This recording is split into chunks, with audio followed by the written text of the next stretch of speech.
Di sebuah desa terpencil di Jawa Tengah, hiduplah seorang wanita tua yang sangat mendambakan kehadiran seorang anak.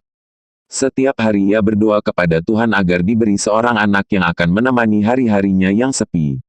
Suatu hari, doanya didengar oleh seorang raksasa yang muncul di depan rumahnya. Raksasa itu berkata, "Wahai janda tua, aku tahu engkau sangat menginginkan seorang anak. Aku akan memberikanmu biji timun ajaib ini. Tanamlah biji ini, dan kau akan mendapatkan seorang anak perempuan yang cantik. Namun ingat, ketika anak itu berusia 17 tahun, kau harus mengembalikannya kepadaku," kata raksasa tersebut. Dengan hati yang penuh harap, wanita tua itu menerima biji timun dari raksasa itu. Dan keesokan harinya ia menanam biji timun tersebut di kebunnya. Tak lama kemudian, biji itu tumbuh menjadi pohon timun yang besar dan berbuah sebuah timun yang sangat besar. Lalu dipetiknya timun itu dan ketika timun itu dibelah, muncullah seorang bayi perempuan yang cantik. Wanita tua itu kaget dan bercampur bahagia karena mendapatkan seorang anak yang sudah lama diharapkannya dan diberi nama Timun Mas. Seiring berjalannya waktu Timun Mas tumbuh menjadi gadis yang baik hati dan cantik. Ia sangat menyayangi ibunya dan membantu pekerjaan sehari-hari dengan penuh keceriaan. Namun, semakin mendekati ulang tahunnya yang ke-17, janda tua itu semakin khawatir akan janji yang harus ditepati kepada raksasa. Wanita tua itu pun berkata kepada Timun Mas anaknya dengan raut wajah sedih, "Anakku Timun Mas, sebentar lagi kau akan berusia 17 tahun. Ibu sangat khawatir tentang janji yang harus ditepati kepada raksasa itu. Ibu tidak ingin kehilanganmu." Lalu Timun Mas pun menjawab perkataan ibunya, "Jangan khawatir, Ibu. Aku yakin kita bisa menemukan cara untuk mengatasi raksasa itu."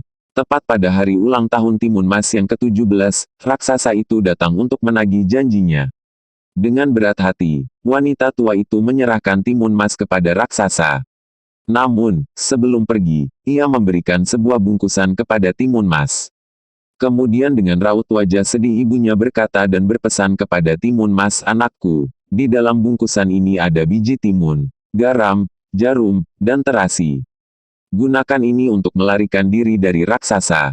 Kemudian dengan penuh ketakutan, Timun Mas berlari ke dalam hutan dan raksasa segera mengejarnya.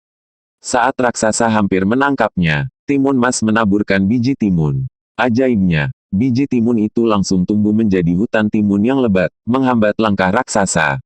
Namun, raksasa berhasil melewati hutan timun dan terus mengejar Timun Mas. Gadis itu kemudian menaburkan garam yang berubah menjadi lautan garam yang sangat luas dan licin. Raksasa terhambat dan kesulitan melewatinya, tapi tetap tidak menyerah. Ketika raksasa semakin dekat, Timun Mas menaburkan jarum yang tiba-tiba berubah menjadi hutan bambu runcing yang tajam. Raksasa terluka parah oleh bambu-bambu runcing itu, tapi ia masih terus mengejar dengan penuh amarah. Akhirnya, ketika raksasa sudah hampir menangkapnya, Timun Mas menaburkan terasi. Ajaibnya, terasi itu berubah menjadi lautan lumpur mendidih yang sangat luas. Raksasa terperangkap dalam lumpur tersebut dan tenggelam hingga tak terlihat lagi. Timun Mas berhasil kembali ke rumahnya dengan selamat. Ia dan ibunya hidup bahagia tanpa gangguan dari raksasa lagi. Kebaikan dan kecerdikan Timun Mas menjadi legenda yang dikenang turun-temurun oleh penduduk desa. Cerita tentang keberanian dan cinta antara seorang ibu dan anaknya terus diceritakan dari generasi ke generasi, menginspirasi banyak orang untuk selalu berani dan cerdik dalam menghadapi tantangan hidup. Demikianlah kisah Timun Mas, gadis pemberani yang berhasil mengalahkan raksasa dengan kecerdikannya. Semoga cerita ini menginspirasi kita semua untuk selalu berani dan tidak mudah menyerah dalam menghadapi segala rintangan.